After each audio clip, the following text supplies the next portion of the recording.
Saludos a todos y a todas, soy Richard Ramírez y en este momento voy a responder algunas preguntas sobre análisis de puestos y reclutamiento 4.0. El proceso de reclutamiento y selección de personal, según Fuentealba y Alfaro, comienza con la detección de necesidades organizacionales, lo que implica identificar brechas de talento y definir perfiles de cargo. Estos perfiles deben contemplar tanto competencias técnicas como habilidades conductuales necesarias.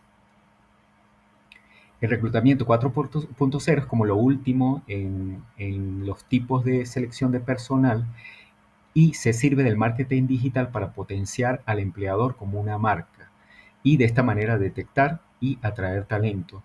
Entonces es un sistema híbrido que se vale de muchas tecnologías como la inteligencia artificial, plataformas de reclutamiento digital, también las redes sociales, software de reconocimiento facial, etcétera.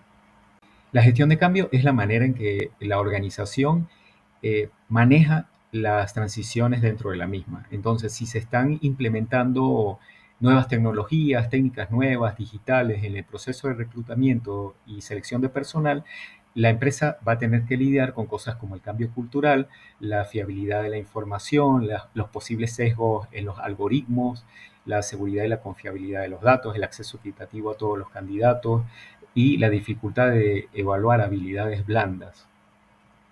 El papel del talento en una organización es muy importante en procesos de cambio. Entonces debe verse la manera de cómo manejar y gestionar el talento y su influencia en la organización. Eh, Ferry cita a Zuboff diciendo que los cambios en la tecnología producen cambios en el talento requerido para usar dicha tecnología. Entonces, ¿por qué muchas organizaciones fracasan en la implementación efectiva de los procesos de reclutamiento y selección? En primer lugar, como indica Valdés, eh, ese cambio cultural que implica la adopción de nuevas tecnologías en el proceso de reclutamiento puede encontrarse con resistencia cultural dentro de la empresa. Tanto los empleados como los reclutadores pueden sentirse desconcertados por el cambio hacia un sistema más automatizado o centrado en los datos. Eh, Fuente Alba y Alfaro eh, nos indican que atraer talento actualmente no depende únicamente del salario y las condiciones contractuales, sino que también depende de los valores, el propósito y la cultura que proyecta la empresa. Por lo tanto, el trabajo de reclutamiento y selección tiene que estar estrechamente vinculado a la estrategia de la marca empleadora. Esa marca empleadora se va a fortalecer con perfiles alineados. Tienen que atraer candidatos que estén alineados de manera coherente con esa visión y esa estrategia de la empresa. Por otro lado, tiene que existir una rigurosidad metodológica y sensibilidad humana en todo el proceso. Si no existe esa rigurosidad, el proceso se puede caer en cualquier momento. Y la capacitación, por esto que estamos hablando, es fundamental entonces la capacitación de los reclutadores y los que participan en el proceso. Al hablar de sesgo cognitivos en el proceso de reclutamiento y selección de personal, se entra en un debate entre lo que es subjetivo y lo que es objetivo, en donde el pensamiento crítico debe mantenerse. Haciendo referencia a la conversación entre el profesor Frank y la psicóloga Laura Batista, eh, ese pensamiento crítico debe prevalecer independientemente de la técnica o los instrumentos que se utilicen en el proceso. Entonces, ellos se hacen la pregunta hasta qué punto el feeling, la perspicacia, la química que pueda darse entre entrevistado y entrevistador influye en el proceso de selección y hasta qué punto es bueno. Y la psicóloga menciona que este, también depende del cargo. En ciertos niveles, la entrevista presencial es fundamental y allí la perspicacia o lo que podemos llamar ojo clínico es importante. Pero Bravo y Delgado tienen una posición contraria con respecto, por ejemplo, a las entrevistas presenciales porque dicen que es una técnica que está sobrevalorada porque siempre va a arrojar resultados subjetivos. Siempre va a depender de lo que el entrevistado reciba, lo que el entrevistador reciba durante la entrevista. Y puede darse el caso entonces que se contrate una persona por su buena apariencia o por la primera impresión. En última instancia, según la psicóloga Laura, eh, al momento de hacer un informe, el psicólogo debe dejar de un lado la emoción y enfocarse en el análisis de los resultados, el análisis objetivo de los resultados. Entonces, ¿pueden estos sesgos cognitivos distorsionar los resultados? Sí. Si el reclutador no tiene una formación adecuada o la suficiente experiencia, pues, tal como dice Laura Batista, se sigue viendo que se contrata o se pasa al siguiente nivel a personas porque le cayó bien, porque sintió buen feeling, química, pero eso lo que trae como resultado es una futura rotación de personal, que es lo que se quiere evitar. Entonces, esos resultados no pueden basarse en una primera impresión o en lo que se proyecta del entrevistador en el entrevistado. En última instancia, esa perspicacia, esa intuición, ese ojo clínico que pueda tener por su experiencia, debe estar muy bien afinado. Fuente Alba y Alfaro nos dicen que un proceso de selección estructurado reduce sesgos y favorece la meritocracia, permite asegurarse de que los candidatos realmente cumplen con los requisitos del puesto, poseen la formación necesaria y cuentan con las competencias clave. Y también puede darse el caso de que no se tome en cuenta a una persona por prejuicios. Entonces, como dice Samantha en uno de los videos, eh, en un momento de una entrevista presencial siempre hay que recabar evidencias y no basarse en juicios. También cuando se habla de las metodologías de recolección de datos para un puesto en la selección de personal, se entra en un debate bien interesante sobre las pruebas psicométricas versus las entrevistas presenciales, sobre la observación versus las pruebas. Entonces, según Laura Batista, la tendencia es a enfocarse más en la entrevista, la tendencia actual. Eh, Recientemente las pruebas psicométricas se están viendo cada vez más como algo ortodoxo y hasta obsoleto en su opinión. Entonces se le da más peso a ese ojo clínico. Los métodos varían desde las pruebas psicométricas, las entrevistas estructuradas, semiestructuradas, presenciales, virtuales, el assessment center o también assessment individual dependiendo del tipo de cargo, observación no participativa, etc. Entonces, definir qué metodologías son más efectivas depende de muchos factores. Eh, Recordemos que la posición de Bravo y Delgado, que los mencioné anteriormente, era más hacia asegurar la objetividad de los resultados con la aplicación de métodos como las pruebas.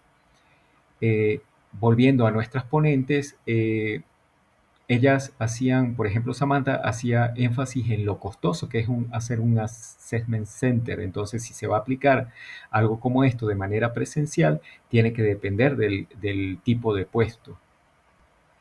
Entonces, en las modalidades presenciales, pues, hay una mayor posibilidad de recolectar datos de cosas como, por ejemplo, el lenguaje corporal. Entonces, hay muchas tecnologías, hay muchas metodologías que se aplican en donde ya hay una experticia. Entonces, el evaluar en campo, el hacerlo en vivo, pues tiene muchísimas ventajas para estas ponentes.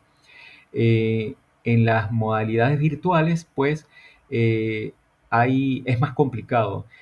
Hay muchas áreas que deben mejorarse y pues es limitado la información que se puede obtener de cosas como el lenguaje corporal, aunque se pueden hacer adaptaciones, agregar cámaras, sensores, etcétera. Laura Batista mencionaba algo importante que es que suele conseguir incongruencias entre la observación y las pruebas psicométricas. Entonces allí, según el profesor Frank, la observación es fundamental en estos procesos, la cual está limitada en modalidades no presenciales. Entonces, según Samantha, la virtual la modalidad virtual puede ser mucho más rentable para la empresa. Entonces, lo que hay que asegurar es una formación eh, para hacerlo de esa manera, una capacitación bien concreta y mejorar esas áreas que requieren de atención, pero que en los cargos altos de mayor importancia, la técnica de la entrevista es la que genera mejores resultados y mayor confianza. En otra parte, Batista nos habla también de la diversidad generacional y de cómo las nuevas generaciones ofrecen nuevas competencias, pero las personas de generaciones previas también aportan otras cosas como mayor capacidad de trabajo bajo presión, mayor nivel de compromiso, mayor sentido de pertenencia. Las nuevas generaciones están más sujetas a otros parámetros para mantenerse asociados a un trabajo eh, de manera permanente, como la calidad de vida, los beneficios que ofrecen, no solamente los beneficios económicos, sino también de salud, de bienestar, están más enfocados en su bienestar personal. Y por ende se observa la rotación es muchísimo más evidente en las nuevas generaciones. Entonces, ¿cómo impacta la diversidad generacional en las competencias requeridas? Va a depender de cada organización y de cómo funcione y de cómo se esté adaptando o esté integrándose a los cambios que estamos presenciando. Entonces, habrán nuevas modalidades que se adapten más a las nuevas generaciones, como el empleo internacional o el teletrabajo. El problema está en las empresas que son muy tradicionales, que están conformadas por personas de generaciones que chocan con la idea de que se puede cumplir o se puede tener un rendimiento o un buen desempeño independientemente de las horas del horario o del lugar en el que se encuentre. En cuanto al sentido de pertenencia, que es algo, o el compromiso, que es algo que no se ve tanto en las nuevas generaciones, lo que se recomienda es entonces que se valide y se reconozca todo el esfuerzo y todo el trabajo y la importancia que tiene la persona de esta nueva generación como colaborador, como integrante de la empresa, de la organización, para que se vaya fomentando ese sentido de pertenencia en esta persona. Ahora bien, ¿qué limitaciones éticas y legales surgen de utilizar estas tecnologías avanzadas en estos procesos? Valdés nos dice que se consideran ahora temas como la privacidad y la seguridad de los datos personales de los candidatos o de los empleados, eh, el uso justo y transparente de la inteligencia artificial, de los algoritmos de selección de personal. También se tiene que tomar en cuenta la prevención de sesgos y discriminación involuntaria, el cumplimiento de leyes y regulaciones laborales y de regulaciones con respecto a la protección de datos y la privacidad, garantizando en todo caso un proceso de reclutamiento respetuoso, justo y conforme a las normativas que existan.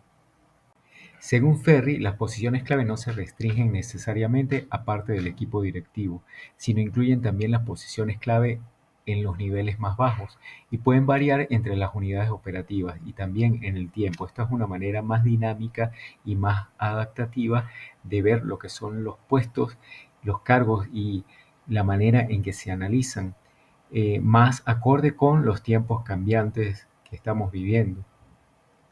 Entonces, ¿cómo se garantiza que el análisis de puestos no se convierta en algo meramente burocrático, sino más estratégico? Por ejemplo, Samantha nos hablaba de programas para detectar si tienes a la persona correcta en el puesto o programas según las necesidades de la empresa o la problemática. Por ejemplo, para redistribuir el personal, para evitar la rotación. Entonces, se debe aplicar una gestión estratégica del talento.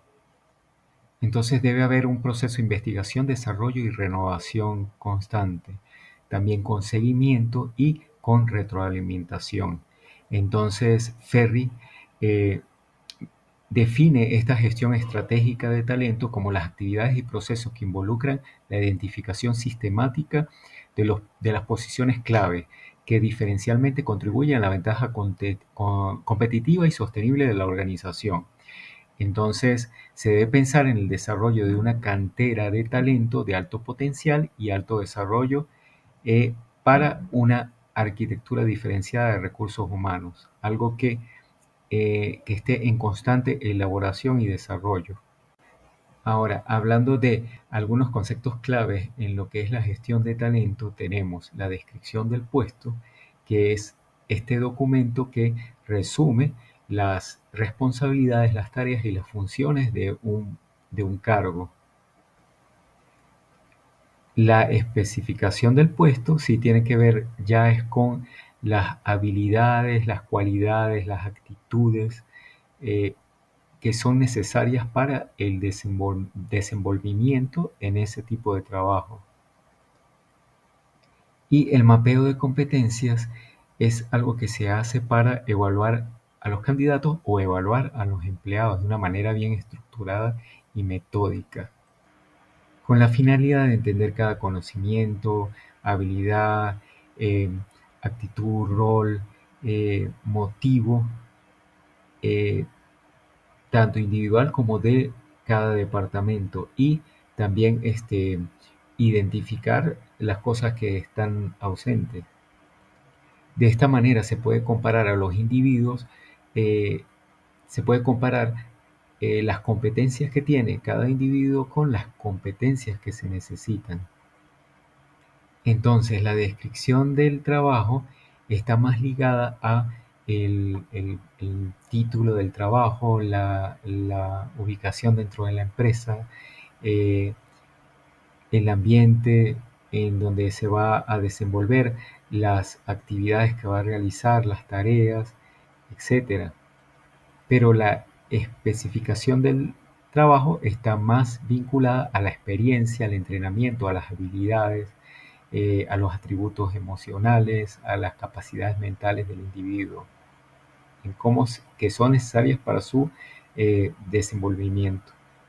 Por otro lado, los stakeholders son todas las personas o entidades que hacen posible la organización. Estamos hablando de clientes, estamos hablando de proveedores, de empleados, de líderes, etcétera, tanto internos como externos. Entonces, por supuesto, todos tienen un rol importante en lo que es en el proceso del análisis de puestos. Y básicamente tiene que ver con lo que es el conocimiento, la experiencia y la información. Todo eso es el aporte que dan los stakeholders. Por ejemplo, los clientes ofrecen información sobre sus preferencias, sobre sus necesidades, este, lo que permite a la empresa adaptar sus productos y adaptar también a su personal. Si tenemos asesores externos, por ejemplo, aportan asesoramiento estratégico y especializado, ayudan a la innovación, a la implantación de nuevas tecnologías, desarrollo de nuevos productos. Y los empleados conocen a fondo toda la parte operativa de la empresa, pueden identificar problemáticas, hacer sugerencias para mejoras, son los que tienen la experiencia del día a día dentro de la empresa. Entonces, cada stakeholder tiene conocimiento, experiencia e información que es fundamental para poder perfilar los puestos. Para cerrar, voy a exponer brevemente mi ejemplo aplicado a la realidad venezolana. Esto tiene que ver con grupos de personas eh, que tienen intenciones políticas y económicas dentro de las instituciones públicas y que trabajan en función de la implementación de un proyecto de Estado comunal. Entonces, lo que está alrededor de la concreción de ese proyecto es lo que considero que ha influenciado en que no se haya implementado de manera exitosa. Entonces tenemos, por ejemplo, las ideologías políticas y la polarización, la desconfianza y descontexto en general, las intenciones y objetivos no alineados, incluso dentro de esos mismos grupos, y de los directivos de esos grupos, y lo que más se relaciona con lo que estamos aprendiendo, la cultura organizacional y el talento humano. En cuanto a la cultura organizacional, se observa una falta de alineación con los valores y las creencias de las cabezas de estos grupos. Y en cuanto al talento humano, entonces hay una problemática en cuanto a la selección del personal que va a trabajar para estos directivos, porque no están alineados con esos valores y creencias, y porque están allí prácticamente por una compra de lealtades, como lo mencionaba el profesor Frank en uno de sus videos. Están allí porque necesitan el trabajo y no porque creen en ese proyecto de Estado comunal. Esto es una apreciación muy personal. Entonces, el recurso humano, pues, es un recurso escaso, se les dificulta conseguir realmente personas que estén alineadas con sus objetivos. Esto me hace pensar en el libro Good to Great de Jim Collins que vimos durante el intensivo, este, en donde él hacía la analogía con el autobús. Entonces, con la selección adecuada de las personas que van a formar parte de un proyecto, que son esas personas que se van a montar en ese autobús. Bueno, por acá tenemos las referencias de artículos, videos y páginas web utilizadas para esta exposición. Muchísimas gracias por su tiempo.